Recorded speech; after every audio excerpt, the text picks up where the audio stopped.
다니엘이라는 성경은 참 재밌습니다. 신기하고 매력적이고. 왜 그러냐면요, 저희가 어릴 적에 주일학교 다닐 때에 늘상 듣던 얘기가 다니엘은 사자굴에 던져져도 살아났다. 참 매력적이죠. 그래서 어렸을 때 다니엘이라는 인물을 되게 존경했고 좋아했고 닮고 싶었고, 그리고 우리가 이제 중고등학교 차세대가 되면요, 다니엘의 그 뜻을 정했다라는 사실에 굉장히 이제 주목을 하게 됩니다. 옛날에는요, 다니엘 학습법이라는 게 있었어요. 정말 옛날 사람들은 아는데요, 뭐냐면 다니엘처럼 뜻을 정해서 하나님 앞에 하루에 3번씩 기도하고 이렇게 하면 학부모는 자녀를 그렇게 키우면 그 자녀는 서울대를 수석 졸업할 수 있다. 이게 그 저자의 어떤 보이지 않는 메시지였습니다. 그래서 많은 학부모님들께서 실제로 뜻을 정하여 내 자녀를 이렇게 키워봐야겠다 해서요, 그렇게 기도하고 뜻을 정해보았지만 차가운 현실을 깨닫게 되었고요, 많은 중고등학교 학생들이 나도 다니엘처럼 굴하지 않고 내가 하루에 3번씩 절하리라, 기도하리라 하고 뜻을 정해보았지만 돌아온 현실은, 제가 말씀 안 드리겠습니다. 오늘 이제 말씀도 보니까 오늘 말씀에도 이런 말씀이 있어요. 이 내 소년에게 학문을 주시고 모든 서적을 깨닫게 하셨다라는 표현이 나와요. 얼마나 부럽습니까? 모든 서적을 깨닫게 되었더라. 근데 우리 중고등학교 학생들이 깨달은 것은, 하나님께서 나에게 서적을 깨닫게 하긴 하셨는데 내 머릿속에 남은 거는 드래곤볼과 슬램덩크뿐이구나, 이런 것들을 깨닫게 되고요, 절망하게 되는데, 이 사람들이 이제 대학생이 되고 직장인이 됐을 때는 또 이제 어디에 집중을 하겠냐면, 다니엘 1장 17절을 보니까 다니엘이 열흘 동안 뭘 하냐면 시서스 다이어트를 합니다. 도대체 채식과 물만 마셨는데 어떻게, 성경에 보니까 얼굴이 더욱 윤택해지고 얼굴이 더욱 아름답게 되고 살이 더욱 윤택하게 되었다, 이런 구절이 있다는 것을 나는 왜 이제야 깨달았는지, 내 주변 사람들을 원망하면서 왜 안 알려줬는지, 그러면서 열흘 동안 열심히 이 채식 다이어트를 해보지만 현실은 어떻게 되죠? 저도 그랬습니다. 저는 20대가 되어서 교회를 처음 다녀봤기 때문에 이런 성경 구절이 다니엘에 있다라는 걸 안 믿었어요. 처음에 친구가 얘기했을 때, 다니엘 뭐 채식금식 했잖아 이렇게 해서, 웃기지 마, 그런 게 어딨어, 그런 성경이 어딨어 라고 제가 안 믿었어요. 그런데 막 그렇게 얘기를 하다가 진짜 그 성경 구절이 있다는 걸 알고 제가 화를 냈습니다. 왜 이제 말했냐 이거를. 그럼 나도 오늘부터 해보겠다. 이렇게 해서요, 다니엘이라는 성경은 어렸을 때, 우리의 젊었을 때 기억으로는 굉장히 매력적인 사람, 닮고 싶은 사람, 그리고 굉장히 재미있는 성경이었는데요, 사실은 다니엘이라는 성경은 뒤로 가면 갈수록 또 어렵고 풀기가 힘듭니다. 왜 그러냐면 구약의 묵시문학이라고 하거든요. 신약의 묵시문학은 요한계시록입니다. 구약에서는 이 다니엘이 요한계시록처럼 환상과 비밀, 그리고 숫자와 예언들로 가득 차 있는 거예요. 종말의 때에는 이런저런 일이 있을 것이요, 70일에, 말도 어려워, 70일에를 7일에,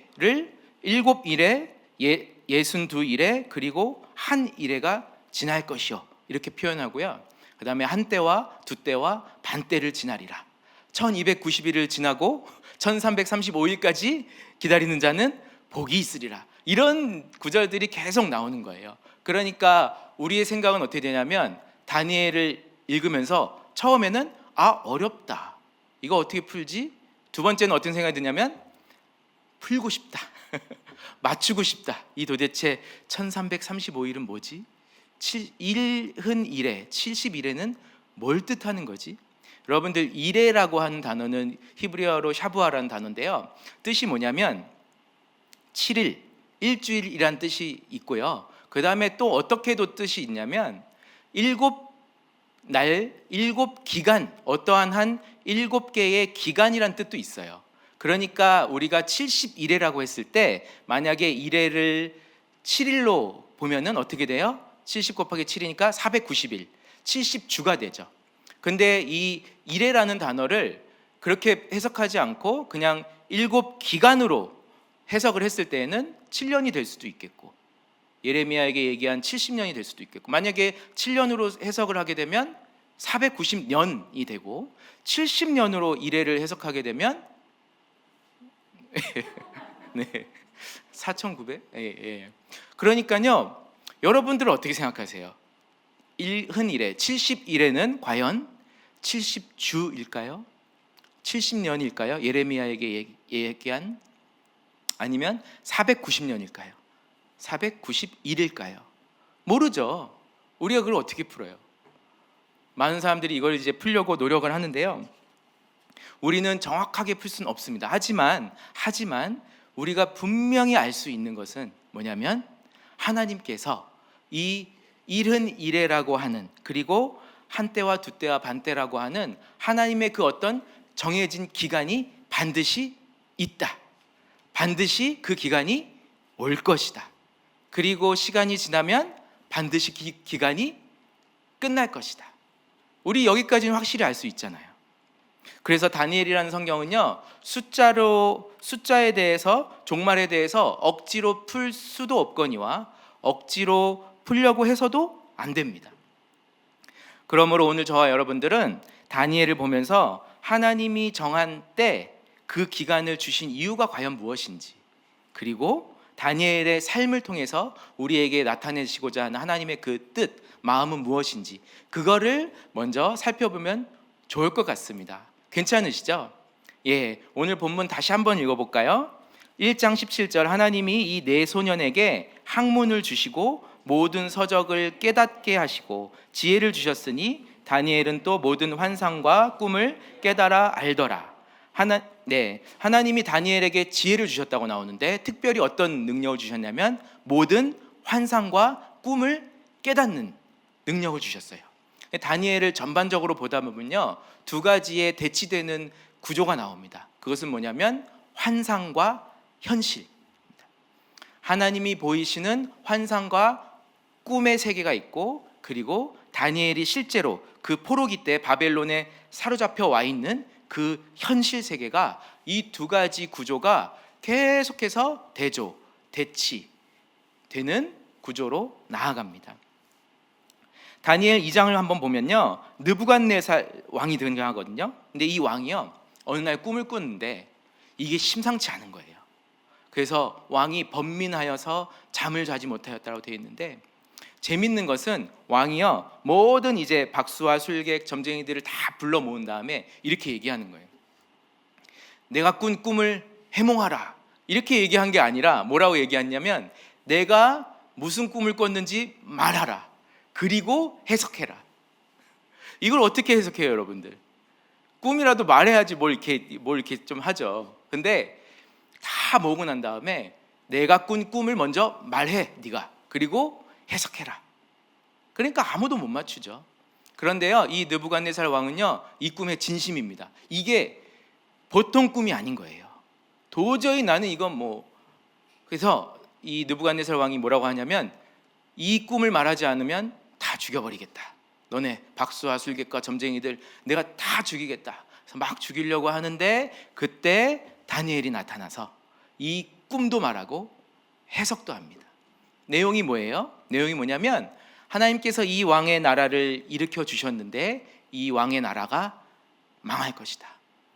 그리고 그 뒤를 이어서 페르시아 왕이 일어날 것인데 망하고, 그 다음에 헬라, 그 다음에 로마까지 해서 왕들의 나라가 세워지고 멸하여지고, 세워지고 멸하여지고, 그 다음에 마지막에 끝에는 하나님께서 한 나라를 일으키실 텐데, 그 나라는 영원히 망하지 않는 한 나라가 나타날 것이다. 이것이 다니엘이 느부갓네살 왕의 꿈을 해석해 준 그 뜻입니다. 제가 여기서 여러분들께 한번 질문을 한번 드려볼게요. 여러분들, 여기에 현실이 이렇게 있는데 하나님의 꿈, 환상이 있습니다. 과연 어떤 것이 진짜입니까? 어떤 것이 먼저입니까? 우리가 성경을 봤을 때 환상이 먼저잖아요. 환상이 먼저 있고, 그 다음에 하나님께서 보이신 그 세계가 먼저 있고 그 세계의 반영, 리플렉션으로 나타난 것이 이 땅의 세계다. 이렇게 되어 있는 거예요. 창세기 37장에 그 요셉의 형들이 나오거든요. 형들이 뭐라고 비아냥거리면서 얘기를 하냐면 저 봐라 저기 꿈꾸는 자가 오는도다. 그렇죠. 요셉을 향해서 꿈꾸는 자가 오는도다. 근데 요셉이 어떤 꿈을 꿨냐면 이때 형들의 11곡식단이 내 단에 절하더이다. 이래가지고요 형들이 열받아가지고 이제 요셉을 죽여버리려고 했는데, 그런데 나중에 요셉이 애굽의 총리가 되고 그리고 나서 이 꿈이 실제적으로 이루어지죠. 진짜 이루어지죠. 아까 느부갓네살 왕이 꾼 그 꿈도 역사를 지나고 보니까 진짜로 그 꿈들이 다 이루어지는 거예요. 그대로 이루어지는 거예요. 그러므로 창세기에 있는 요셉 이야기도 그리고 다니엘 이야기도 동일하게 말하고자 하는 메시지는 이겁니다. 하나님께서 보이시는 그 환상이 진짜였다. 실제이다.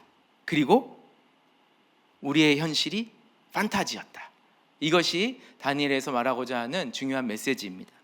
다니엘과 세 친구들은요 그 환상을 보면서 살아갑니다. 마치 현실과 환상 사이에 끼어 살아가는 것 같아요. 끼어서 하나님께서 허락하신 그 시공간 안에서 살아가는데요, 느부갓네살 왕은 이 현실이 전부라고 생각한 거예요. 그래서 자신이 만든 그 다니엘 3장에 보니까 자신의 만든 그 풀무불 안에 이 세 친구들을 집어넣습니다. 왜냐하면 느부갓네살 왕의 그 금신상 앞에 세 친구들이 절을 하지 않는 거예요. 아무리 위협을 하고 아무리 왕의 명령을 내려도 이 세 친구들이 절을 하지 않는 거예요.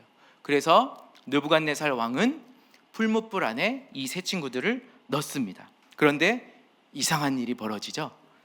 3장 25절, 왕이 또 말하여 이르되 내가 보니 결박되지 아니한 네 사람이 불 가운데로 다니는데 상하지도 아니하고 그 넷째 모양은 신들의 아들과 같도다. 지금 셋이 들어갔거든요. 다니엘의 세 친구가 들어갔는데 넷이 보이는 거예요. 더군다나 그 네 번째 사람은 신들의 아들과 같다. 이렇게 돼 있는 거예요. 죽지도 아니하고 불 가운데서. 느부갓네살 왕은 철저하게 현실을 삽니다. 풀무불을 그냥 풀무불이 아니라 평소보다 7배, 7배나 뜨겁게 한 다음에 그곳에 자신이 만든 그 시공간 안에 세 친구를 넣은 거예요. 그런데 그 안에 무언가 또 다른 시공간의 세계가 펼쳐진 거죠. 다니엘 5장도 볼까요? 6장을 먼저 생각해 보면 6장에는 다니엘이 사자굴에 던져지거든요. 그것도 마찬가지예요. 그때는 다리오 왕이라고 하는 왕이 다니엘을 사자굴에 넣는데 그 왕은 자신이 만든 사자굴, 자신이 넣은 그 사자 안에 다니엘을 넣습니다. 근데 다니엘은 이상하게 사자가 건드리지도 않고 관심도 안 보이는 거예요. 그 다음에 5장을 보니까 이번에는 벨사살 왕이 등장합니다. 죄송합니다. 왕이 왜 이렇게 자꾸만 바뀌는지.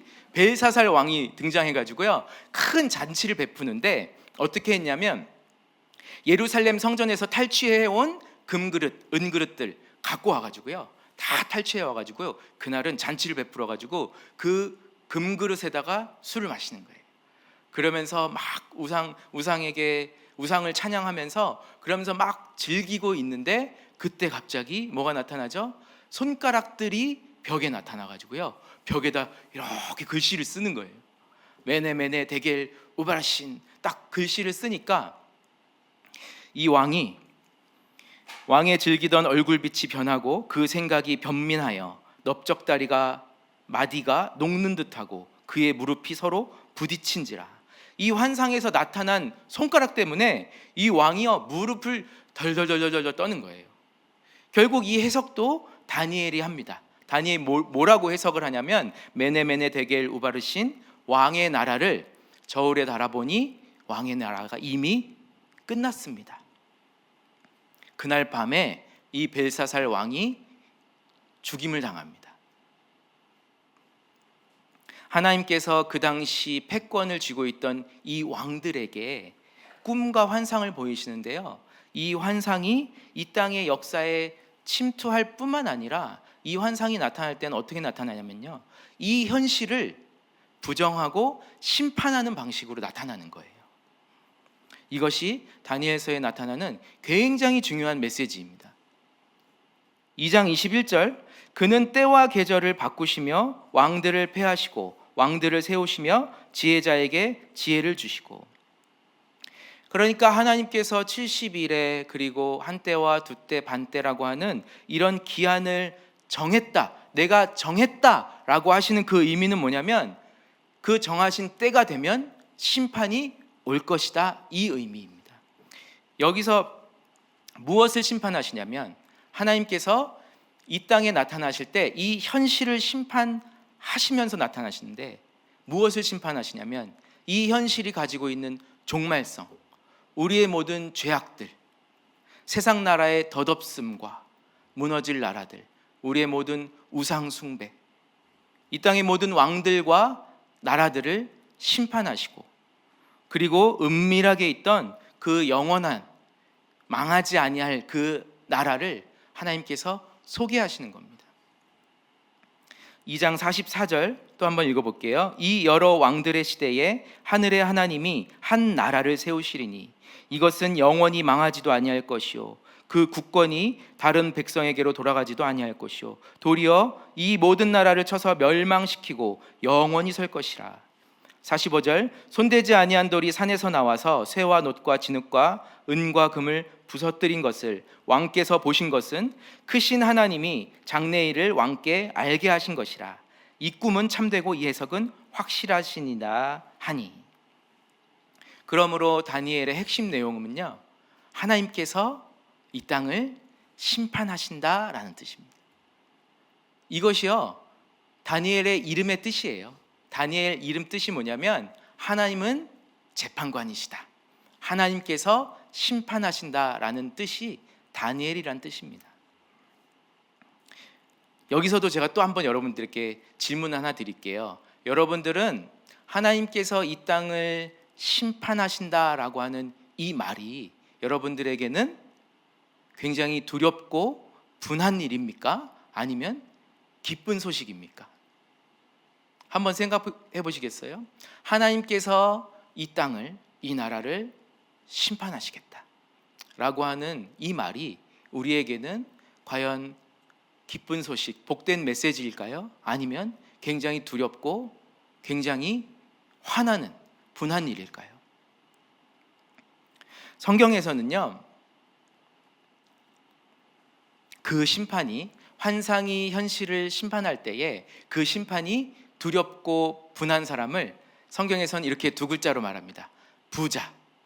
그리고 반대로 그 심판이 마땅하다, 이 나라가 심판받는 것이 마땅하다라고 여기는 그 사람을 두 글자로 죄인. 두 글자는 좀 그렇고요, 네 글자로 하면 가난한 자라고 할 수 있습니다. 이것을 가장 잘 보여주는 성경은 누가복음이거든요. 누가복음 16장을 한번 제가 볼게요. 누가복음 16장 24절 보니까 한 부자가 나오고요, 거지 나사로가 나와요. 이 부자는 죽어서 음부에 들어갔고 이 거지 나사로도 죽어서 이 천국에 들어가서 아브라함의 품에 이렇게 누워 있었거든요. 이 부자가 얘기하는 거예요. 아브라함이여, 내가 지금 너무 목이 마른데 저 나사로를 내게로 보내서 물을 찍어서 이렇게 나에게 물 좀 갖다 달라고 하소서, 내가 너무 괴롭습니다 아브라함이요, 이렇게 하는 거예요. 이 부자는 죽어서도 끝까지 갑질을 하는 거예요. 죽어서도 저 나사로 좀 나한테 좀. 그때 아브라함이 이렇게 얘기합니다. 25절, 예, 너는 살았을 때에 좋은 것을 받았고 나사로는 고난을 받았으니 이것을 기억하라. 이제 그는 여기서 위로를 받고 너는 괴로움을 받느니라. 부자분들은 오해하지 마시기 바랍니다.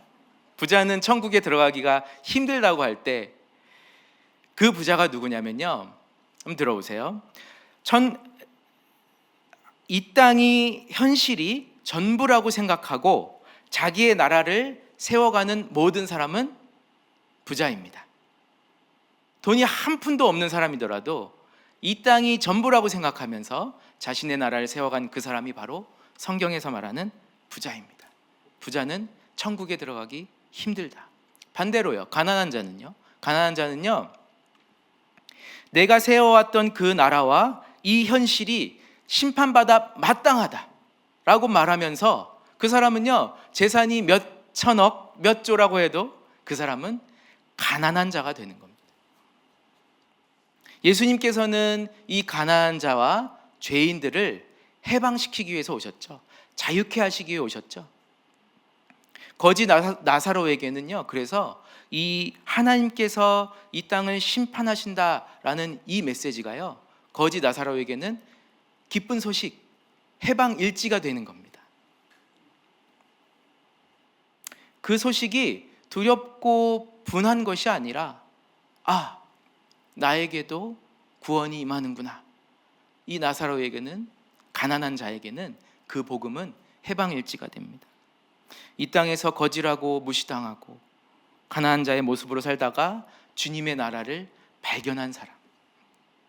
여러분, 사도 바울의 해방일지도 제가 한번 읽어드릴까요? 고린도 후서에 제가 정말 좋아하는 말씀인데요, 6장 8절 중반부터 제가 읽어드릴게요. 우리는 속이는 자 같으나 참되고 무명한 자 같으나. 제가 다시 읽을게요. 처음에 이 땅에서를 한번 붙여서 읽을게요. 이 땅에서 우리는 속이는 자 같으나 참되고, 이 땅에서 우리는 무명한 자 같으나 유명한 자요, 이 땅에서 우리는 죽은 자 같으나 보라 우리가 살아있고 징계를 받는 자 같으나 죽임을 당하지 아니하고, 이 땅에서 우리는 근심하는 자 같으나 항상 기뻐하고, 이 땅에서 우리는 가난한 자 같으나 많은 사람을 부요하게 하고, 이 땅에서 우리는 아무것도 없는 자 같으나 모든 것을 가진 자로다. 바울도 역시 다니엘과 같이 이 환상과 현실 사이에 끼어 있는 사람이었습니다. 그래서 예수님을 환상 가운데 만났지만 바울은 여전히 이 세상 가운데 끼어서 이 육신을 입고 사는 거예요. 이것이 여러분들 고난 아니겠습니까? 바울이 얘기합니다. 빌립보서 1장 23절에 내가 그 둘 사이에 끼었으니 차라리 세상을 떠나서 그리스도와 함께 있는 것이 훨씬 더 좋은 일이라. 그렇게 하고 싶으나 내가 육신으로 있는 것은 너희를 위하여 더 유익하기 때문이다. 여러분, 바울의 소원은요, 어서 빨리 이 육신을 벗고 싶은 거예요. 죽고 싶다는 거예요. 바울의 소원은 내가 하루빨리 이 육신을 떠나서 그리스도와 함께 있는 그것이다. 나 진짜 그러고 싶다. 진짜 그러고 싶다. 그런데 내가 이 둘 사이에 끼어 있는 것은, 내가 이 육신을 입고 있어야 되는 이유가 있다. 그것은 무엇이냐면, 우리보다 먼저 이 육신을 입고 이 땅에 내려오신, 말씀이 육신이 되어 우리 가운데 거하시기 위해서 우리보다 먼저 이 땅에 내려오신 그 예수님이 가신 그 길을 따라가는 겁니다. 그리고 그 예수님을 증거하는 증인으로서 살아가는 것이 바울의 할 일이라는 거예요. 그러니까 바울의 소원은 나는 빨리 가고 싶다. 저 나라 난 빨리 가고 싶다. 그렇지만 나는 육신을 입고 이 땅 가운데 끼어서 나에게 고난과 환난과 어떠한 일이 일어날지라도 나는 예수님의 증인으로서 이렇게 살겠다. 그러니까 바울만 그런 게 아니죠. 여러분들도, 저도, 저와 여러분들은요, 주님의 제자, 성도로서 이제부터 환상과 현실 사이에 끼어 사는 겁니다. 담대하게 사시면 됩니다. 우리는 그 보이지 않는, 영원히 망하지 않는 그 한 나라를 받았잖아요. 봤잖아요. 그러면 이 환상과 현실 사이에서 우리가 할 일은 이제 정해졌습니다. 무슨 일을 만나든지 담대할 수 있는 것입니다. 여러분들 항상 기뻐할 수 있어요. 문제들은 많죠. 재정 문제, 결혼 문제, 직장 문제, 건강 문제, 그렇죠? 가족 문제. 뭐 하나 해결되는 게 없지만 우리는 항상 기뻐할 수 있다. 범사에 감사할 수 있다라는 거예요. 이 땅이 전부가 아니잖아요. 그렇죠? 죽으면 죽으리이다. 에스더가 얘기했던 것처럼 다니엘과 세 친구도 마찬가지였던 것 같아요. 다니엘도요, 왕의 조서에 도장이 찍힌 줄을 알고도 하루에 3번 하나님 계신 곳을 향해서 절하고 예배했잖아요. 기도했잖아요. 그게 바로 죽으면 죽으리이다. 뭐 죽으면 죽는 거지. 다니엘의 세 친구들은 어떻게 고백했냐면, 왕이여, 우리가 금신상 앞에 절하지 않겠습니다. 하나님께서 우리를 구할 것입니다. 그런데 만일 하나님께서 그렇게 하지 아니하실지라도 우리는 절하지 않겠습니다. 이게 뭐예요? 한 문장으로 말하면 죽으면 죽으리이다. 그래서 그 풀무불 안에 들어간 그 세 친구가 그곳에서 그 뜨거운 불 안에서도 이렇게 다니는 거예요. 이렇게 좋구만 이러면서 다니는 거예요. 그렇게 다닐 수 있었던 것은 뭐예요? 그 옆에 4번째 사람이 함께 있었잖아요. 4번째 사람이 함께 있었기 때문에 그곳이 아무리 뜨겁게 만들어 놓은 7배나 뜨겁게 만들어 놓은 풀무불이라 할지라도 그곳에서 다니엘의 세 친구는 여유롭게 느긋하게 찜질방을 하고 있었던 겁니다. 여러분들, 그러니까 무슨 일을 만나도 두려워하지 마시기 바랍니다. 담대하시기 바랍니다. 말씀을 정리해 보겠습니다. 가난한 자 같으나 많은 사람을 부요하게 하는 사람, 이것이 가리키는 마지막 최종 목적에 단 한 분이 계십니다. 누굴까요? 그 누구보다도 부자들에게 갑질 받아온 사람이 있습니다. 한 분이 계십니다. 손대지 아니한 돌이 심판자가 되어서 이 땅에 나타났습니다. 예수 그리스도. 그분이 나타나시면요, 이 현실의 문을 꺼버리시는 거예요. 이 현실의 문을 종료하시고 아버지께로 가는 유일한 길이요, 진리요, 생명이 되시고 그 문을 열어두시기 위해서, 여러분 아시겠어요? 이 현실의 문을 이제 우리 문 닫았습니다 종료하시는 거예요. 그리고 아버지께로 갈 수 있는 유일한 문 하나 이렇게 딱 열어두시는 거예요. 그분이. 그래서 나는 길이요 진리요 생명이니 누구든지 나로 말미암지 않고는 아버지께로 갈 자가 없느니라. 다니엘 12장 3절, 지혜 있는 자는 궁창의 빛과 같이 빛날 것이요 많은 사람을 옳은 대로 돌아오게 한 자는 별과 같이 영원토록 빛나리라. 오늘 이 자리에 모이신 저와 여러분들은 다른 어떤 축복보다도요, 이 축복을 받았으면 좋겠습니다. 이 4번째 사람,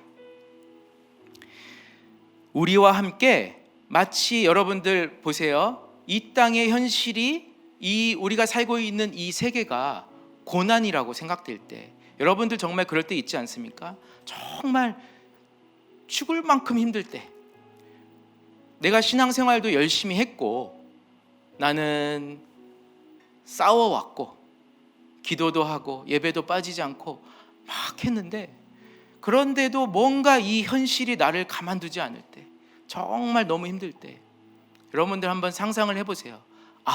여기는 풀무불이구나. 이 땅의 왕이 7배나 뜨겁게 만들어 놓은 풀무불, 그 시공간 안에 내가 들어왔구나. 그런데요, 가만히 보니까 내 옆에 4번째 사람이 있는 거예요. 그는 마치 신들의 아들과 같이 생긴, 인자와 같이 생긴 사람인데, 그와 함께 내가 이 풀무불 안에 들어와 있구나. 우리와 함께 그 풀무불의 고난을 동일하게 함께 받고 계신 분, 예수 그리스도. 그분과 함께 이 땅을 살아갈 수 있음에 감사하시기 바랍니다. 바로 이 축복을 받으시기 바랍니다, 여러분들. 그분이 있기 때문에 이 땅에서는요, 내가 넘어져도 괜찮고요, 실패해도 괜찮아요. 여러분들, 재정 문제, 건강 문제, 가족 문제, 고난이 많고 이 현실 가운데 어려움이 너무 많은데요, 여러분들 되뇌어 보세요. 괜찮아, 다 괜찮아. 그냥 괜찮아, 다 잘 될 거야가 아니라 내 옆에 그분이 계시기 때문에 괜찮아. 그분과 함께라면 이곳을 나는 거닐 수 있다. 한번 기도할까요, 여러분들? 이 땅이 전부가 아님을 인해서 감사합니다 라고 기도합시다. 상처받고 긁히고 얼룩져 있는 우리들에게 이 현실이 전부가 아니라 주님께서 보여주신 그 진짜 세계가 우리에게 이미 나타났고 우리에게 보여주심을 인해서 감사합니다. 그 믿음 꼭 붙들고 살아가게 해주세요. 우리 다 같이 주님의 이름 한번 부르시고 큰 목소리로 기도합시다.